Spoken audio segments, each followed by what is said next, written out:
Study with Swapnil में आप सभी का स्वागत है। आशा करता हूँ आप सभी लोग स्वस्थ और खुशहाल होंगे।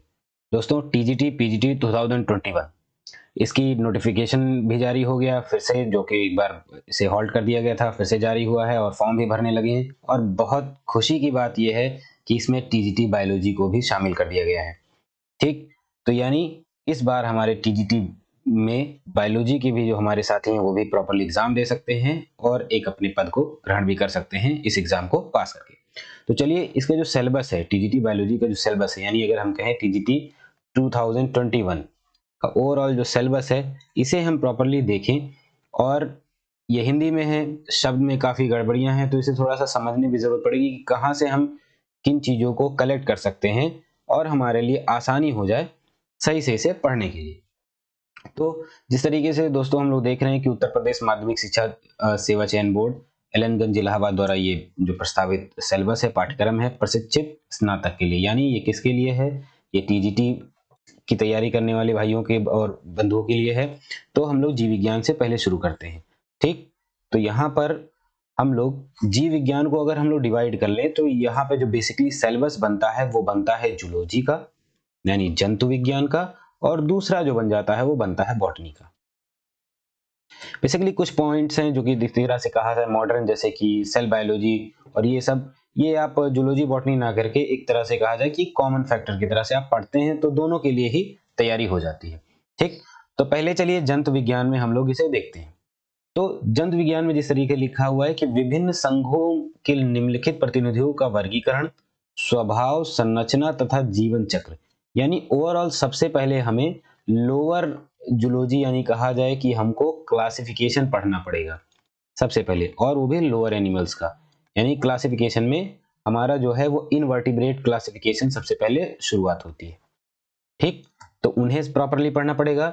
देन हम आ जाते हैं वर्टिब्रेटा पे। ठीक, तो वर्टिब्रेट्स और इनवर्टिब्रेट्स की प्रॉपरली जो क्लासिफिकेशन है उसे हमें सही तरीके से पढ़ना पड़ेगा। सिर्फ क्लासिफिकेशन को नहीं, सिर्फ एग्जांपल्स को नहीं, उनमें जो प्रिस्क्राइब्ड एक तरह से कहा जाए या दिए गए जो हमारे जंतु हैं जिन पे हम लोगों ने अध्ययन किया है, ठीक, उनको भी देखना पड़ेगा। चलिए देखें कि इस तरीके से पहले तो प्रोटोजोआ शुरुआत से ही आता है सबसे पहले।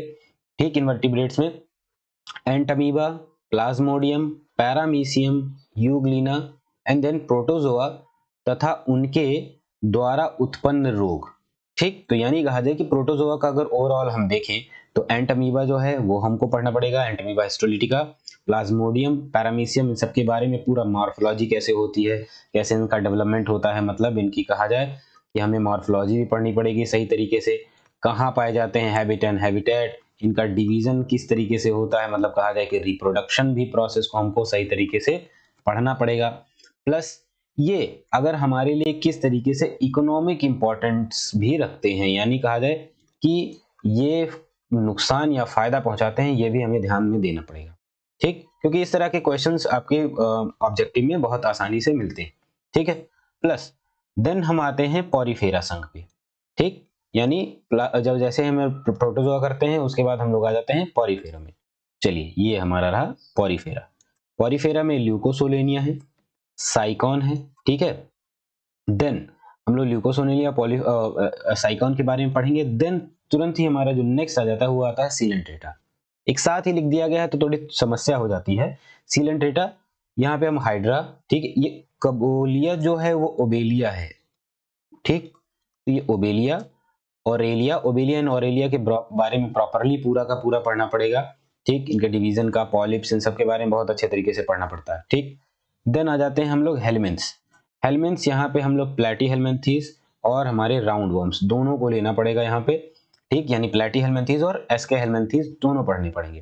ठीक, तो प्लेटी हेलमिन्थीज इसमें है, ये फ्रेसियोला नहीं होके ये है फैसियोला। ठीक, तो फैसियोला हेपेटिका जो है इसको हमें फुल में करना चाहिए कैपिटल में, ये साइंटिफिक नेम है। तो फैसियोला, देन टीनिया, ठीक, और हमारा एस्कैरिस, ये राउंड वर्म में इधर आ गया। ठीक, हेलमिन्थ तथा उनके द्वारा उत्पन्न रोग, यानी हेलमिन्थ कोई एक ऑर्गेनिज्म नहीं है। हेलमिन्थ इनका इन द सेंस इनका कहा जाए कि आप फ्लैट वर्म्स को भी पढ़िए, यानी चपटे कृमि, जो चपटे कृमि हैं, जैसे कि हमारा फैसियोला हेपेटिका जिसको हम लोग यकृत कृमि भी कहते हैं, और राउंड वर्म्स जो कि हमारे गोल कृमि भी होते हैं, उनको भी पढ़ना है। जैसे कि हमारा स्कैरिस, नर और मादा में अंतर, मेल फीमेल में अंतर किस तरीके से, हुक्स किसमें पाई जाती है, ये सब क्वेश्चन बहुत पूछा जाता है। तो इस तरीके की बात, प्लस हमने फिर से बात कही कि इकोनॉमिक इंपॉर्टेंस, यानी कहा जाए कि इनके द्वारा फायदा तो नहीं, इनके द्वारा रोग ही होगा, तो वो डिजीजेस कौन कौन से होते हैं, यानी पेट संबंधी जो विकार होते हैं, ठीक है, कहते हैं ना कि वो पेट में कीड़े पड़ गए हैं, तो वो उस तरीके से कौन कौन से रोग इनसे होंगे, उनके बारे में हमको ठीक से पढ़ना पड़ेगा। ठीक, चलिए देन उसके बाद हम लोग आ जाते हैं एनेलिडा पे। ठीक, फाइलम एनेलिडा में हमारा नेरिस, ठीक, फिर फेरेटिमा जो कि हमारा क्या केचुआ है, ठीक, और लीच, जोंक। ठीक, तो ये तीनों हमें इसमें पढ़ने पड़ेंगे एनेलिडा में। ऑर्थोपोडा, ठीक, ऑर्थोस मीन जॉइंटेड लेग्स, यानी यहाँ पे हम लोग इंसेक्ट वाला जो है सेक्शन, तो तिलचट्टा that means cockroach, musca domestica यानी जो हमारी घरेलू मक्खी होती है, मच्छर, मॉस्किटो, मॉस्किटो में सारा, यहाँ पे सिर्फ हम मॉस्किटो नहीं देखेंगे। ठीक, तो फ्रेंड्स यहाँ पे हमको सिर्फ मॉस्किटो ना देख के इनके टाइप्स, ठीक, जैसे एनाफ्लीज हो गया, ठीक है, एडीज हो गए, और इन्हीं से जो उत्पन्न रोग हैं लाइक मलेरियल सिस्टम जो है, जिनमें मलेरिया हो गया, ठीक है, जिनमें या जापानीज इंसेफ्लाइटिस है, इन सभी में बहुत कॉमन क्वेश्चन पूछ लिया था, जैसे जापानीज इंसेफ्लाइटिस किसके द्वारा फैलाया जाता है, ऐसे पूछ ली। ठीक, यानी कहा जाए कि वाहक कौन है या वेक्टर कौन है, तो आप तुरंत ही बता सकते हैं भाई साहब मच्छर ही होगा, मक्खी नहीं होगा। तो इस तरह की जो क्वेश्चन होंगे, ये जनरल क्वेश्चन इससे बन सकते हैं। ठीक, ये प्लस हमारा झींगा, कीटों का आर्थिक महत्व, यानी economic importance of insects. Insects में हम लोग के लिए हम आ जाएगा, जैसे हमारा बहुत अच्छा है कि पूरा का पूरा इसमें इकोनॉमिक इंपॉर्टेंस में सिर्फ फायदा ही नहीं, नुकसान करने वाला भी, जैसे एक लाख का कीट, आपने कीट सुना होगा, ठीक है, जो लाख पैदा करता है, ठीक, जैसे चूड़ियां बनती हैं, ये सभी उस तरीके के एग्जाम्पल्स आपको पढ़ने पड़ेंगे। प्लस देन मोलस्का में आ जाए हम लोग, जो हमारा फाइलम मोलस्का है, ये है यूनियनो, ये यूनियनो ना होके ये है यूनियो एक्चुअली, ठीक, और पाइला, ठीक, तो यूनियो सीप हो गया, पाइला घोंगा। ओके, अब आ जाते हैं हम लोग इकाइनोडर्मेटा। इकाइनोडर्मेटा में स्टारफिश, और ये हमारा अब आता है कॉर्डेट्स। ठीक, तो यहाँ यानी यहाँ पे हमको वर्टिब्रेटा संघ में अब आ जाते हैं जो कॉर्डेट्स का पूरा है, वो हमें देखना है, वो कौन सा है, वो है हमारा प्रोटोकॉर्डेटा। प्रोटोकॉर्डेटा में हमें हार्डमानिया भी पढ़ना पड़ेगा, एम्फियोक्सस, और ये वर्टिब्रेटा ना होके मुझे लगता है ये वर्टिब्रेटा है एक्चुअली, ये इसे, ठीक, वो उन वर्टिब्रेट्स में आपको पूरा का पूरा फ्रॉम द पाइसेस सिस्टम से लेके हम तक, यानी कहा जाए एनिमेलिया किंगडम में जो हमारा मैमल्स है, उनमें तक आपको जो पढ़ना पड़ेगा, मछली से लेकर स्तनधारियों तक, वो प्रॉपरली पूरी पढ़नी पड़ेगी ठीक से।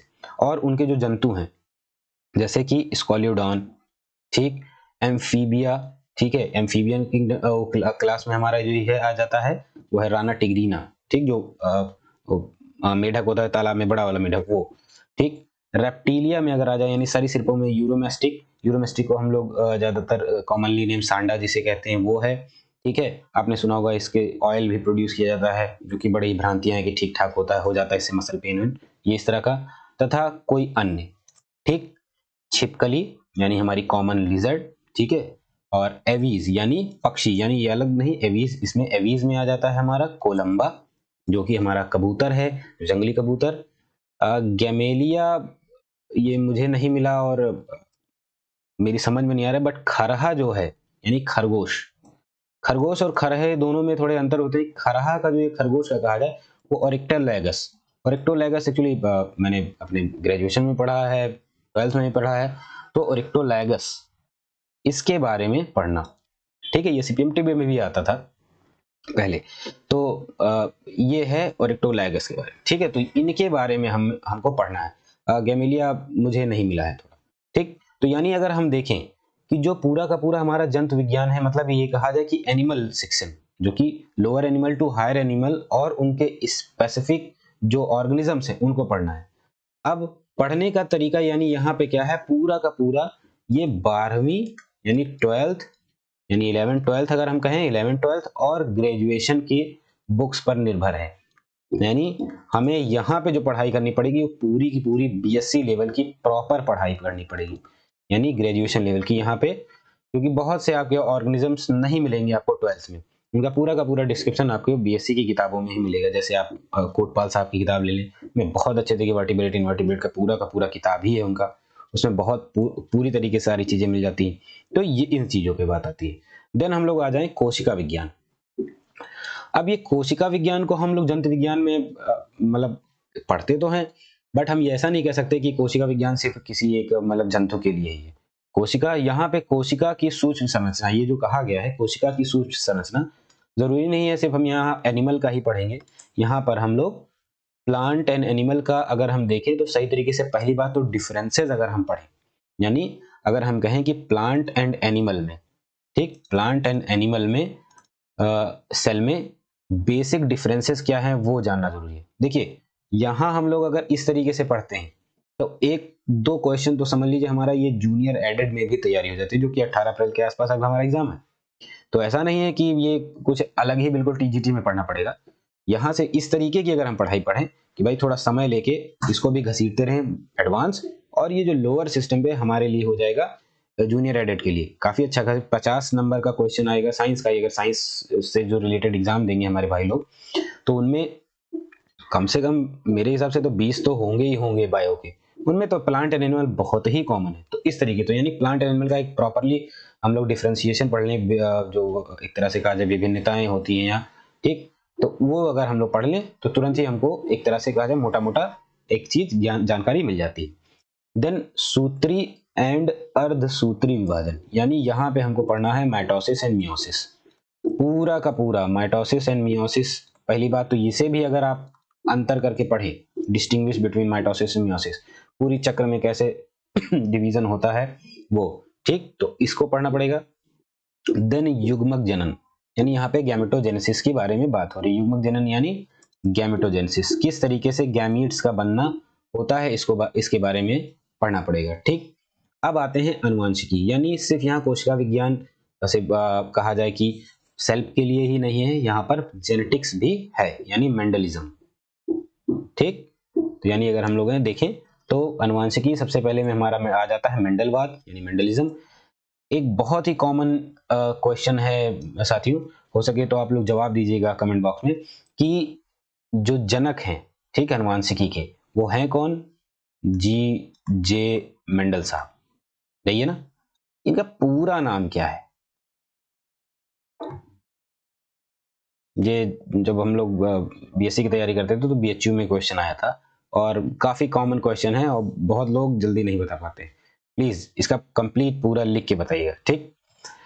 देन संलग्नता व जीन विनियम, ठीक है, पूरा जेनेटिक्स का यहाँ पे पढ़ना पड़ेगा। सुजनकी मीन्स यूजेनिक्स एंड यूफेनिक्स से सब कुछ है, तो यूजेनिक्स के बारे में भी हमको पढ़ना पड़ेगा, ठीक है। जैव विकास, ठीक, विकास के प्रमाण और विकास के सिद्धांत या लैमार्कवाद, यानी यहाँ पर हमारा जेनेटिक्स एंड इवोल्यूशन, यानी इंग्लिश के लिए भी हमारा इवोल्यूशन में आप उठाएंगे, शुरुआत करेंगे लैमार्क से, ठीक है, यानी लैमार्किज्म से लेकर डार्विनिज्म का पूरा सिस्टम, ठीक। ये तो नियो लैमार्कवाद, नियो डार्विनवाद, ये भी, और डार्विनिज्म, इन सब का पूरा पढ़ना पड़ेगा। किससे? नेचुरल सिलेक्शन, इन सब के बारे में काफी क्वेश्चन पूछे जाते हैं, ठीक।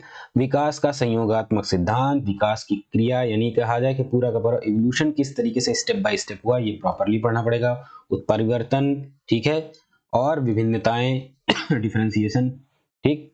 फिर ये है युगों के अंतर का विकास, यानी एजेस का भी इसमें आ रहा है। मानव का विकास यानी ह्यूमन डेवलपमेंट भी हमें पढ़ना है, कि किस तरह ह्यूमन डेवलपमेंट ना कह के हम कहें ह्यूमन इवोल्यूशन, यानी होमो इरेक्टस से लेकर होमो सेपियंस तक के बनने की पूरी कहानी आपको स्टेप बाय स्टेप पढ़नी पड़ेगी। क्या क्या फीचर्स थे, कहाँ जियोग्राफिकल डिस्ट्रीब्यूशन भी, क्योंकि अभी आप देखोगे एक जियोग्राफिकल एक तरह बायोलॉजी भी एक तरीके से, कि जो पर्टिकुलर जियोग्राफी में कैसे कैसे प्लांट्स एंड एनिमल्स पाए जाते हैं, तो इसलिए जियोग्राफिकल डिस्ट्रीब्यूशन भी ह्यूमन इवोल्यूशन में आ जाता है, ठीक। पीसेस की जो तैयारी कर रहे होंगे हमारे साथी लोग, वो बहुत बेहतरीन तरीके से इसे पढ़ते हैं, ठीक है।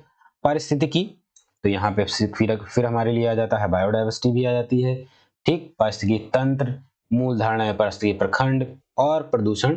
तो यानी यहाँ पे अगर हम इसको पूरा का पूरा एक टर्म ले लें तो वो है इकोलॉजी। यानी इस कोशिका विज्ञान में देखिए पूरा का पूरा विभिन्नता, प्लांट एनिमल भी है, माइटोसिस मियोसिस है, गैमेटोजेनेसिस भी पढ़ा हम लोगों ने, जेनेटिक्स भी पढ़ लिया है, इवोल्यूशन भी देखना है हमें, ह्यूमन इवोल्यूशन भी स्पेशली प्रॉपरली बनेगा, और इकोलॉजी भी पूरी की पूरी देखनी है।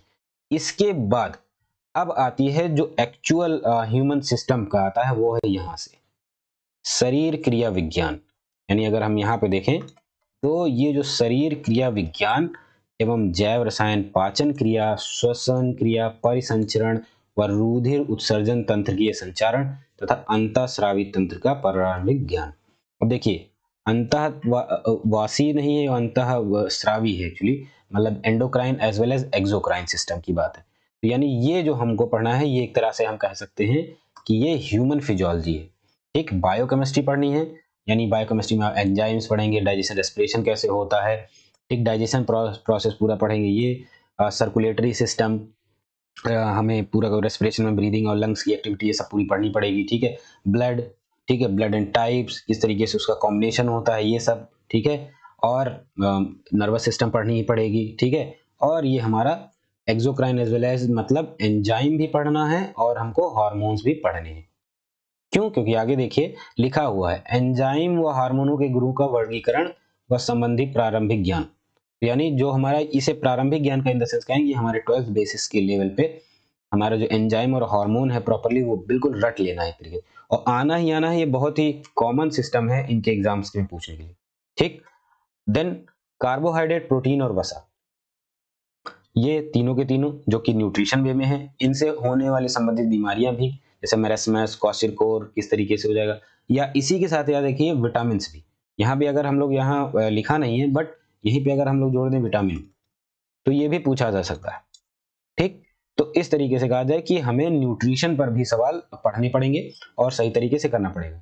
देखिए ये सिर्फ टीजीटी के लिए ही नहीं है साथियों, पीजीटी भी जो बायोलॉजी से एग्जाम देंगे साथी लोग हमारे, उनमें भी ये काफी हद तक, ये जो पूरा का पूरा सिलेबस है उसमें काफी हद तक मिलता हुआ है।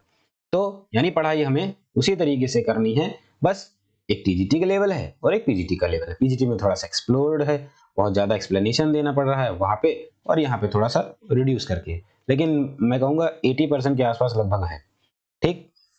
चलिए अब आता है भ्रूण विज्ञान भी, यानी एम्ब्रियोलॉजी भी पढ़नी पड़ेगी, या एम्ब्रियोजेनेसिस भी, या ठीक है पढ़नी पड़ेगी।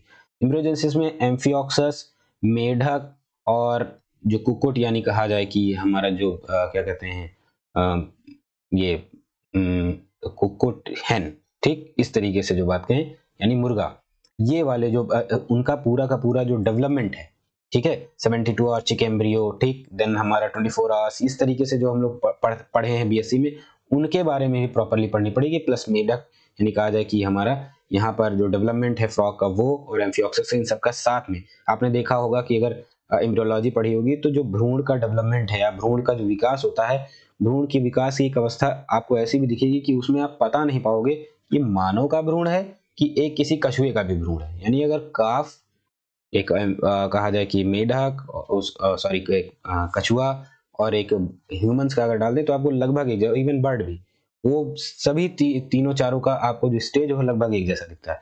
उसके बाद जो एक डेवलपमेंट आता है जो कि एक डिफरेंस क्रिएट करता है, वही पूरी जो पढ़ाई है वो एम्ब्रियोजेनेसिस में है, ठीक। तो ये चीज हुआ। देन स्तनियों के अपरा, प्राणी भूगोल, देखिए प्राणी भूगोल जो मैं यही बात कर रहा था कि यहाँ पे ज्योग्राफी पढ़नी है एक तरीके से, बट यहाँ पे एक तरह से कहा जाए कि एनिमल ज्योग्राफी पढ़नी है, एक तरह से कहा जाए ऑर्गेनिज्म ज्योग्राफी पढ़नी है, ठीक। ऑर्गेनिज्म ज्योग्राफी पढ़ने का इन द सेंस कि कहाँ कहाँ पे किन भौगोलिक परिमंडल में प्राणियों की उपस्थिति होती है, यानी कहाँ से एनिमल, जैसे सवाना में किस तरीके के पाए जाएंगे, तो वह टुंड्रा में किस तरीके से, पोलर रीजन अगर है, ठीक, आर्टिक एरिया है, तो वहां पे किस तरीके का जो आपका फ्लोरा एंड फोना होगा, ठीक, वेजिटेशन किस तरह का होगा, ये सभी का सभी, और उनके निवासी प्राणी, इस तरीके से क्वेश्चन इनमें आएंगे, ठीक। तो ओवरऑल हम लोग देखें तो कुछ काफी एक बड़ा रीजन है हमारा इसका, क्या कहते हैं, जूलॉजी का। देन अगर हम लोग आ जाते हैं वनस्पति शास्त्र, वनस्पति शास्त्र इन द सेंस हमारे बॉटनी, बॉटनी को भी आप देखोगे तो एक काफी बड़ा स्ट्रक्चर दिखता है, ठीक। बॉटनी में अगर हम लोग देखें, ठीक, तो यहाँ पर विषाणु, सबसे पहले शुरुआत जो हो रही है दोस्तों वो हो रही है हमारी विषाणु से। विषाणु यानी वायरस, तो यानी हमें पढ़ना पड़ेगा बॉटनी में, अगर हम यहाँ से सेक्शन शुरू कर दें बॉटनी के लिए, तो यहाँ सबसे पहले वायरस, वायरस के बारे में, ठीक। एक बहुत अच्छा आता है कि it is connecting link between living and non living. तो सजीव और निर्जीव के बीच ये कड़ी है, ये याद रखिएगा। ठीक, तो इस तरीके का क्वेश्चन भी इनमें आता है। ठीक है, प्रकृति, पारगम और लक्षण और महत्व, मतलब किस तरीके से ये प्रोपागेट करते हैं, फैलते किस तरह से हैं, इफेक्ट क्या आ जाता है और महत्व क्या है, मतलब इकोनॉमिक इंपॉर्टेंस जो कि बीमारियों वाला है। इसमें एक बहुत अच्छा एग्जांपल बैक्टीरियोफेज पे भी आता है, ये याद रखिएगा। अब बैक्टीरियोफेज पे पढ़ लीजिएगा, क्योंकि इसमें लिटिक एंड लाइसोजेनिक साइकिल, ठीक, ये बहुत सही तरीके से पूछी जाती है इस पे। ठीक है, और बीमारियां तो खैर आजकल तो कोविड ही आपने देख ही रहे हैं, तो सवाल इन पे इस बीमारियों पर पूछे ही पूछे जाएंगे। देन हमारा आ जाता है जीवाणु यानी बैक्टीरिया। ठीक, रूप एवं संरचना। सिर्फ मैं ये नहीं कहूंगा कि जीवाणु का रूप संरचना, इसे किंगडम मोनेरा थोड़ा सा एक बार आप पढ़ भी सकते हैं, किंगडम मोनेरा के बारे में, क्योंकि आगे दिया हुआ है तो इतना ज्यादा पॉइंट टू पॉइंट ना करके मेन फैक्टर में ही सारे चीजों को एसिमुलेट कर देगा ना, तो फायदा हो जाए। तो जीवाणु रूप एवं संरचना, प्रजनन एवं आर्थिक महत्व, ऑब्वियसली आर्थिक महत्व के बारे में पूछा जाएगा। लाइकेन्स, ठीक है, लाइकेन्स पूछा जाता है ये कैसे हैं, पैरासाइट हैं कि सहजीवी हैं, तो ऑब्वियसली याद रखिएगा ये सहजीविता दिखाते हैं। एल्गी और शैवाल का, सॉरी शैवाल और फंगस का, यानी कहा जाए एल्गी और फंजाई का एक तरीके से सिम्बायोटिक रिलेशनशिप है, ये चीज हो गई। ठीक, आर्थिक महत्व इनके बारे में पूछा जाएगा। इकोलॉजिकल सक्सेशन में भी कभी कभी ये लोग रोल अच्छा निभाते हैं, वो थोड़ा पढ़ लीजिएगा। ठीक है, ये बात है। और शैवाल हो गए यानी एल्गी आ गए हम लोग, शैवाल का वर्गीकरण, तो यानी एल्गी का प्रॉपरली क्लासिफिकेशन हमें पढ़ना पड़ेगा। उनके जो जितने भी क्लासिफिकेशन में पर्टिकुलर ग्रुप्स हैं उनको पढ़ना पड़ेगा सही तरीके से। और जैसे ब्लू ग्रीन एल्गी के बारे में हमको जानना है, जो कि अब किंगडम मोनेरा में भी है।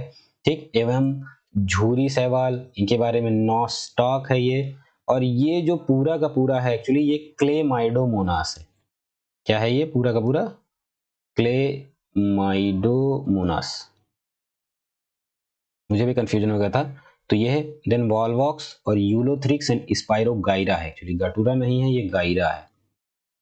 ठीक, यहाँ पे एनाबेना भी जोड़ के पढ़िएगा, क्योंकि साथ में जहां जो एनाबेना नॉस्टॉक एक साथ आते हैं, इनका नाइट्रोजन फर्टिलाइजेशन के लिए बहुत क्वेश्चन इनमें पूछा जाता है। ठीक, तो एनाबेना एक तरह से जोड़ लें, Nostoc, Chlamydomonas, Volvox, Ulothrix, Spirogyra, Oedogonium, Oedogonium जो है ओइडोगोनियम है, एक्टोकार्पस है, बैक्ट्रोस्पर्मम है एक्चुअली।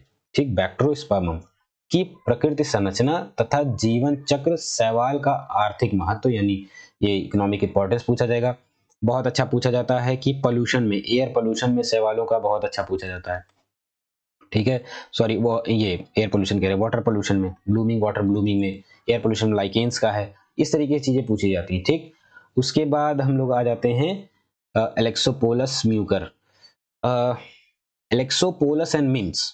एक्चुअली फंजाई के क्लासिफिकेशन के लिए एलेक्सोपोलस साहब और मिम्स, इनका क्लासिफिकेशन है माइकोलॉजी में। अगर ये बहुत तो कहा जाए कि जो फंजाई का पूरा क्लासिफिकेशन है वो है ये, एलेक्सोपोलस वहां का वर्ड है, बट म्यूकर यानी कहा जाए कि आपको इनके क्लासिफिकेशन को, फंजाई की क्लासिफिकेशन को एक बार सही तरीके से पढ़ना पड़ेगा। जो एलेक्सोपोलस एंड मिम्स ने दिया है वो म्यूकर, राइजोपस, कवकों का वर्गीकरण देखिए आ ही गया। ठीक, मुख्य समूहों के विशिष्ट लक्षण। ठीक है, ये पाइथियम है, एल्ब्यूगो है, यानी ये जो हमारे पैरासिटिक फंजाई है जो कि फसलों को नुकसान पहुंचाते हैं उनके बारे में है। सैक्रोमाइसिस, ठीक, इनके बारे में हो गया। पेंटिसीलियम, ये पेनिसिलियम है। ठीक है, पक्सीनिया, पक्सीनिया ग्रैमिनीस हमने सुना होगा, बहुत ज्यादा बीमारी फैलाने वाला है फसलों को। एगैरिकस, ठीक, की प्रकृति, संरचना, प्राप्ति तथा जीवन चक्र कवक का आर्थिक महत्वपूर्ण। तो आर्थिक महत्व भी हमको पढ़ना है, और प्लस जीवन चक्र कैसे फैलते हैं, किस किस तरीके से, वो सब। ठीक, तो यानी काफी एक बड़ा हमारा एल्गी भी है, सॉरी फंजाई भी है, तो फल एल्गी देन फंजाई। उसके बाद जो हमारा क्लासिफिकेशन का सेक्शन आता है वो आता है ब्राइफाइटा। ब्राइफाइटा का भी क्लासिफिकेशन हमें पढ़ना है। देन मुख्य समूहों के लक्षण, यानी स्पेशल जो उनके क्लासिफिकेशन में जो ग्रुप्स हैं उनके बारे में जो स्पेशल है, जैसे कि ब्राइफाइटा को क्या कहा जाता है, ये भी कॉमनली पूछा जाता है कि ये एम्फीबिया ऑफ प्लांट किंगडम है कि नहीं, इस तरह से सवाल आते हैं। तो इस तरह से मोसेस कहाँ पाए जाएंगे, किन में पाया जाता है, तो ये दे दिया, ब्राइफाइटा दे दिया, एल्गी दे दिया, फंजाई दे दिया, इस तरह से सवाल करके तो इनमें क्वेश्चन बनते हैं। तो बहुत ही छोटे ये क्वेश्चन मैं बता रहा हूँ आपको, लेकिन इस तरह के क्वेश्चन के कॉमन चीजों को भी जानना जरूरी है। ये रिक्तिया नहीं है, रिक्सिया है एक्चुअली। रिक्सिया और ये है मार्केंशिया, ये पार्केंशिया भी मेरे हिसाब से मार्केंशिया है क्योंकि ये बीएससी का सिलेबस है। रिक्सिया, मार्केंशिया एंड फ्यूनेरिया, ये 3 बीएससी के सिलेबस है, आप लोगों ने पढ़ा भी होगा। ठीक, तो रिक्सिया, मार्केंशिया, फ्यूनेरिया, इनकी प्राप्ति यानी इनका प्रॉपरली हैबिट एंड हैबिटेट और इनका जो जीवन चक्र है यानी डेवलपमेंट भी हमें पढ़ना है।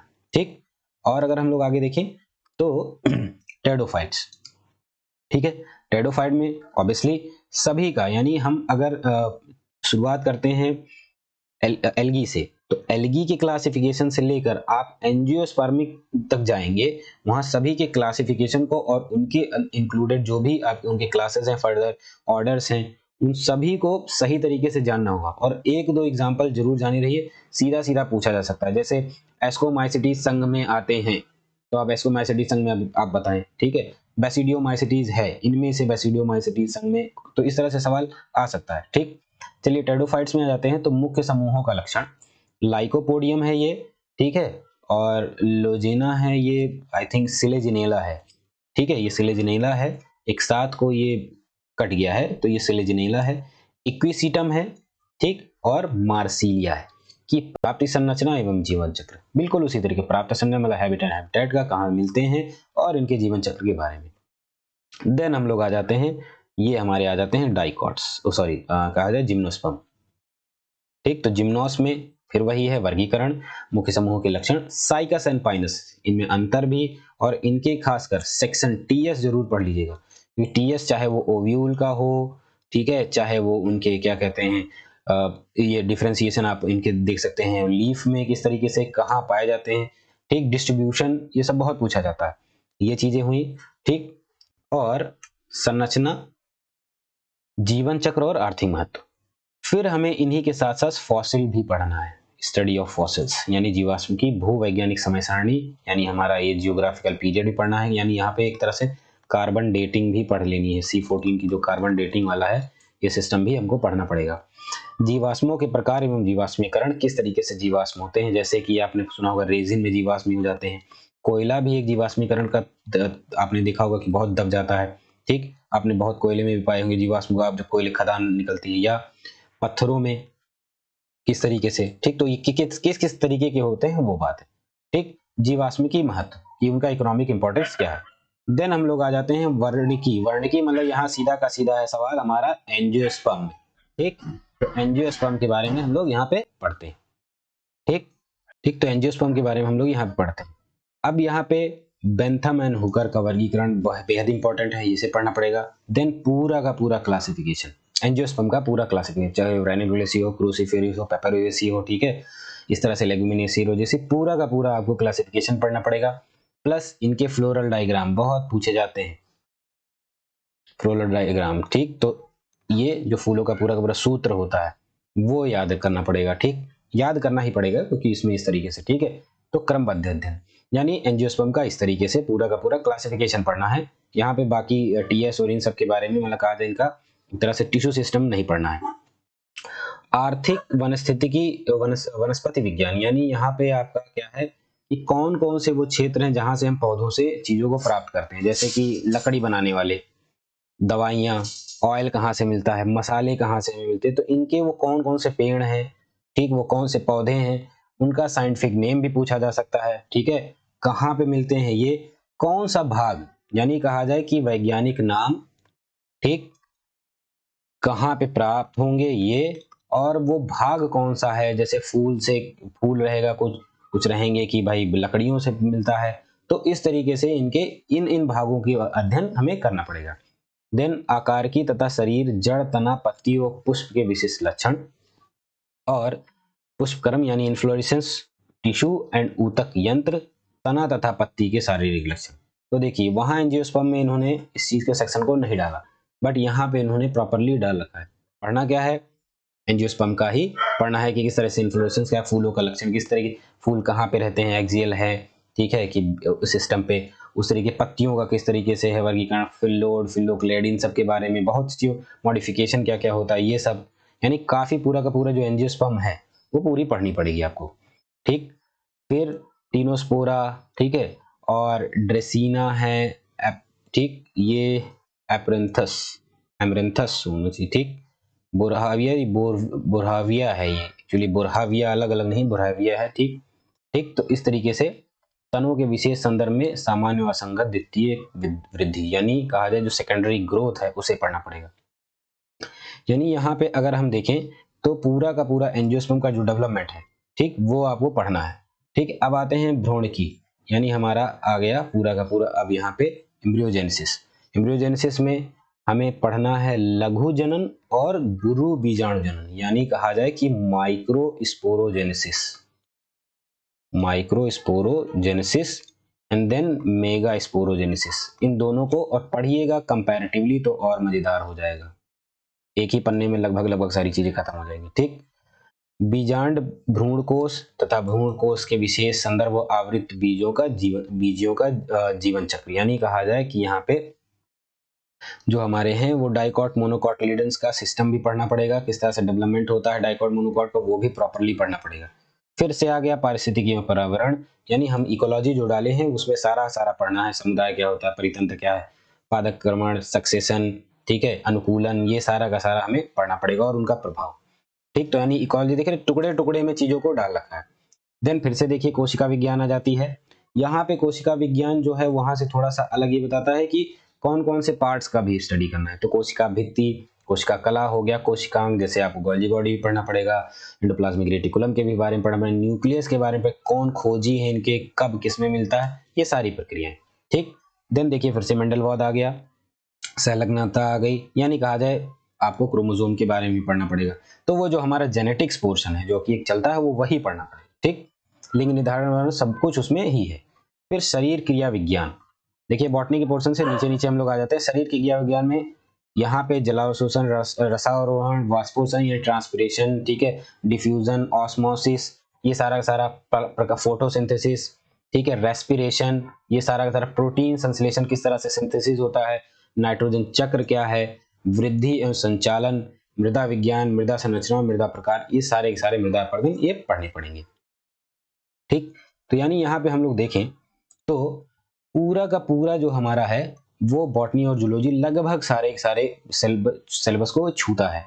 ठीक, तो यानी यहाँ पे अब देखें हम लोग कि किस तरीके की किताबों की जरूरत पड़ेगी, यानी बुक्स, अब वो कौन सी जरूरत की है। ठीक, तो वो बुक्स, पहली बात तो हमारा 11th एंड 12th की बायोलॉजी होनी चाहिए। ठीक है, अगर आप एनसीईआरटी ले रहे हैं तो एनसीईआरटी से पढ़ें, प्लस प्लीज रेफरेंस भी उठा लें क्योंकि थोड़ा इलैबोरेटेड है, वरना हमारे एमपी कौशिक साहब तो बहुत जबरदस्त हैं इस मामले में। ठीक, और ये हमारे गुप्ता जी सर का है जो ये है यूपी बोर्ड की जो बुक है वो, या आप आईसीएसई बोर्ड की भी बुक उठा सकते हैं।